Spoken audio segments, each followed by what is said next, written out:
പൊന്നുസേ, എന്താ ഇത്? പഴുത്ത പപ്പായം വെച്ചിട്ട് എന്ത് വേണം ഇന്ന് വൈകുന്നേരത്തേക്ക്?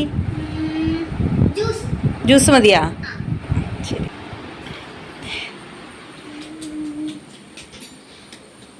ഏട്ടാ, എന്ത് വേണം ഇതും കൊണ്ടിട്ട്? ശരി.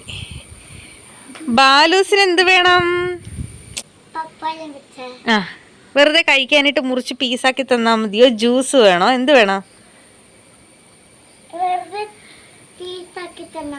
അങ്ങനെ മതിയാ? ശരി.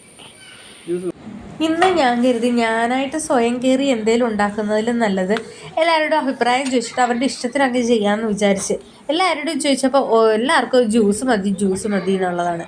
ഇവർക്ക് വേറൊന്നും പ്രത്യേകിച്ചിട്ടൊന്നും പറയാനായിട്ടില്ല. അപ്പം ഞാനിങ്ങനെ അരിഞ്ഞുകൊണ്ട് ഇരുന്നപ്പോഴത്തേക്കുമാണ് വിചാരിച്ച് വേറെന്തെങ്കിലും ചെയ്ത് നോക്കാം എന്നുള്ളത്. ഒരു കുരു പോലും ഇല്ലാത്ത പപ്പായ. എന്താ കുരുവേ ഇല്ല. ഇല്ല കൂട്ടാ, കുരു ഇല്ല. ഇല്ല, ഒരു കുരു പോലും ഇതിനുള്ളിലില്ല. ഇല്ല. ഒരെണ്ണം ഇല്ലേട്ടാ.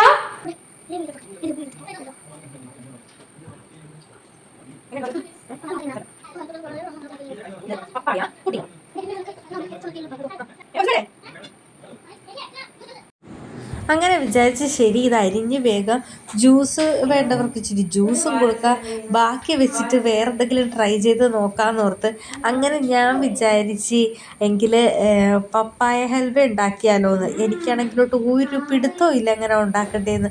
എങ്കിലും ട്രൈ ചെയ്യാം, ബാക്കിയുള്ള ഹൽവ ഉണ്ടാക്കുന്നത് പോലെയൊക്കെ തന്നെ ഇതും അങ്ങോട്ട് ട്രൈ ചെയ്യാമെന്ന് വിചാരിച്ച് ഞാനങ്ങ് ഉണ്ടാക്കുവാണ്. അപ്പം ഞാൻ പപ്പായ ഹൽവ ഉണ്ടാക്കണമെന്ന് കേട്ടപ്പോൾ തന്നെ ഇവർക്ക് എല്ലാവർക്കും ഭയങ്കര ആകാംക്ഷയാണ്. അത് കാരണം ഇവരിങ്ങനെ അടുക്കളയിൽ തന്നെ ഇടയ്ക്ക് ഇങ്ങനെ വന്ന് നിൽക്കണം, ആയോ അമ്മ എന്നും പറഞ്ഞിട്ട്. ഞാനാണെങ്കിലോട്ടോ ഇത് ഇളക്കി എത്ര നേരം ഇളക്കിക്കൊണ്ടിരിക്കുക. എനിക്ക് ഹൽവ ആയത് കാരണം ഞാൻ ഒരുപാട് തീയിലിട്ടുമല്ല ചെയ്യുന്നത്. ഞാനിങ്ങനെ പതിയെ ഇതിങ്ങനെ ആയി വരുന്നത് ഇങ്ങനെ നോക്കി ചെയ്തുകൊണ്ടേ ഇരിക്കുക. പക്ഷെ പിള്ളേർക്ക് ക്ഷമയില്ലാത്തത് കാരണം എൻ്റെ പുറകെ ഇങ്ങനെ നടക്കുക. അപ്പം ഇടയ്ക്ക് ഇവർ വിശക്കണ്, ഇത് ഉണ്ടാക്കുന്നത് കാണുമ്പോൾ വിശക്കുന്നു എന്ന് പറയുന്നതുകൊണ്ട് ഇടയ്ക്ക് ഞാൻ വേറെ എന്തെങ്കിലുമൊക്കെ കഴിക്കാൻ കൊടുക്കും. അങ്ങനെ ഒടുവിൽ ഇട്ട് വരട്ടി ഇത് ഈ ഒരു ലെവലിലോട്ട് ഞാൻ എത്തിച്ചിട്ടുണ്ട്. അപ്പം ഞാനിവിടെ ഈ പണിയിൽ നിൽക്കുന്നത് കൊണ്ടിട്ട് ഏട്ടനീ പുറത്ത് ഇലകളും ഇതൊക്കെ തൂത്തുവാരി അവിടെയൊക്കെ ക്ലീൻ ചെയ്തുകൊണ്ടൊക്കെ ഇരിക്കുകയാണ് ആ ടൈമിൽ. പിന്നെ തേരട്ടയൊക്കെ ചില ഈ കറുപ്പും മഞ്ഞയും കളറിലുള്ള അതുമൊക്കെ അവിടെ ഉണ്ട്, അതൊക്കെ നോക്കുക. ഒരാളിത് ഇവിടെ നിന്നുകൊണ്ട് എനിക്ക് പണിയൊക്കെ വേഗം റെഡിയാക്കി തരാൻ വേണ്ടിയിട്ട് അവൻ സ്കൂളിൽ നിന്ന് വന്ന പാത്രങ്ങളൊക്കെ കഴുകി വെച്ചുകൊണ്ടിരിക്കുന്നു. എന്താണ് പക്ഷെ എന്നിട്ട് എന്താ കാര്യം, ഇത് ഇറക്കി വെച്ച് കഴിഞ്ഞാൽ ആറാനായിട്ടുള്ള ടൈം വേണമല്ലോ തണുക്കാനായിട്ട്. അപ്പം ഞാൻ വിചാരിച്ചു ഞങ്ങളുടെ അപ്പുറത്തെ സൈഡിൽ കുറച്ച് വില്ല പ്രൊജക്റ്റ് വരുന്നുണ്ട്, അവിടെ കിണർ കുഴിച്ചുകൊണ്ടിരിക്കുകയാണ്. അപ്പം വെള്ളമൊക്കെ വന്നോ, അവിടുത്തെ അവസ്ഥ എന്താണ്, പിന്നെ അവിടെ ഒരു കിണറ്റിൽ പാറ പൊട്ടിക്കുന്നുണ്ടായിരുന്നു. അപ്പം അതൊക്കെ ശരി, ഇതുവരെ ഞാൻ കിണറ്റിൽ പാറ പൊട്ടിക്കണം അതൊന്നും കണ്ടിട്ടില്ല, ഒന്ന് കണ്ടു നോക്കാം അവിടെ എന്താ ചെയ്യണേ. അപ്പൊ ഇവനെയും കൊണ്ടിട്ട് കുറച്ചേരം ഒന്ന് മാറി നിൽക്കാമല്ലോ, ഇല്ലെങ്കിൽ അവിടെ നിന്ന് എനിക്ക് പറ്റത്തില്ല, സമയം തരത്തില്ല അതൊന്ന് തണുക്കാനായിട്ടുള്ള. അങ്ങനെ ഞാൻ വന്നത് ഇവിടെയൊക്കെ വെള്ളം ഉണ്ടോ എന്നൊക്കെ നോക്കി അവിടെ ഇവിടെയൊക്കെ നടക്കുകയാണ്. ഞങ്ങളുടെ അടുത്തുള്ള ആ ഏരിയയിലൊക്കെ തൊട്ടപ്പുറത്ത് തന്നെയായി വന്ന് നിൽക്കുന്നത് കേട്ടാ.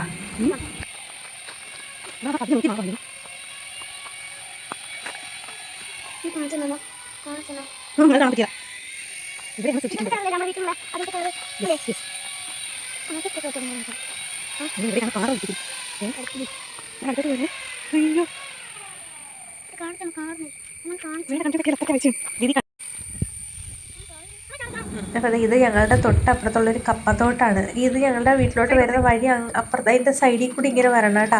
ആ കാണുന്നതാണ് ഞങ്ങളുടെ വീട്. അപ്പോൾ ഇത് ശരിക്കും ഞങ്ങൾ അപ്പുറത്തെ മതിൽ വഴിയൊക്കെ കയറി വന്ന. അപ്പോൾ ഇങ്ങോട്ട് വരുന്ന വഴി അവന് കുറച്ച് ഫോട്ടോസ് എടുക്കണമെന്ന് പറഞ്ഞാൽ അതും കൂടെ ഇവിടെ കൊടുത്തിട്ടുണ്ട്.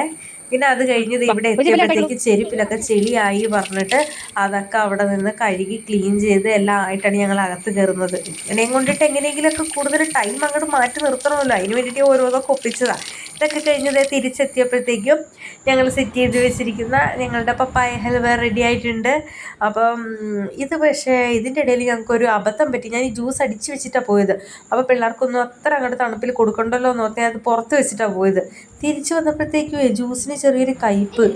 എന്താ അബദ്ധം പറ്റിയെന്ന് എനിക്കറിയത്തില്ല. പക്ഷേ നിങ്ങൾക്ക് ആർക്കെങ്കിലും ഇതിൻ്റെ കാര്യം എന്താണെന്ന് അറിയാമെങ്കിൽ എനിക്കൊന്ന് പറഞ്ഞു തരണം കേട്ടോ. എന്താ ഈ കയ്പ്പ് വരാനുള്ള കാര്യം എന്നുള്ളത്. ചെറുതായിട്ട് കയ്പ്പായി, പിന്നെ ഇച്ചിരി പഞ്ചസാരയൊക്കെ ഇട്ടൊക്കെയാണ് ഞാൻ ആ കയ്പ്പ് കുറച്ചെങ്കിലും ഒന്ന് അഡ്ജസ്റ്റ് ചെയ്തതൊക്കെ. പിന്നെ ഹൽവ അടിപൊളിയായിരുന്നു കേട്ടോ, എല്ലാവർക്കും ഒക്കെ ഇഷ്ടപ്പെട്ട്. പിന്നെ ഞാൻ കുറച്ച് പപ്പായ ബാലൻസ് ഉണ്ടായിരുന്നതും അരിഞ്ഞു വെച്ചിട്ടുണ്ടായിരുന്നു. അപ്പോൾ എല്ലാം ഇതാണ് ഞങ്ങളുടെ ഇന്നത്തെ വൈകുന്നേരത്തെ ആ ഒരു ഇത്. അപ്പോൾ എല്ലാവർക്കും ഇഷ്ടമായി എന്ന് വിചാരിക്കുന്നു.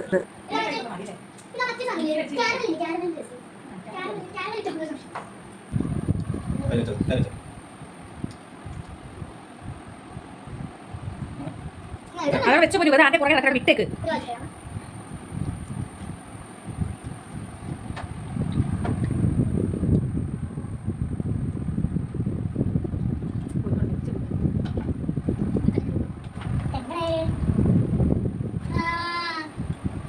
എങ്ങനെയാ എപ്പോഴും എപ്പോഴും ടിഷ്യൂ വെച്ച് നോക്കണ്ട, കഴിച്ച് മുഴുവൻ കഴിഞ്ഞിട്ട് മതി. ആർക്കും തണുപ്പിക്കണ്ടല്ലോ നോക്കാം. പുറത്ത് വെച്ചതാണ് അബദ്ധമായി പോയത്. അത് പുറത്ത് വെച്ചിട്ടാ പോയത്, പുറത്ത് വെക്കണ്ടായിരുന്നു. എല്ലാവർക്കും ജലദോഷമല്ലേ കേട്ടോ. അപ്പൊ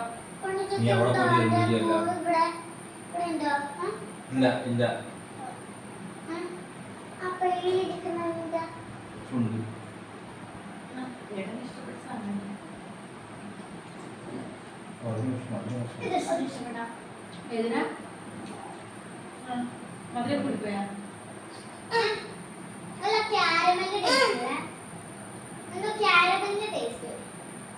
ഉള്ളോട്ടുണ്ടല്ലേ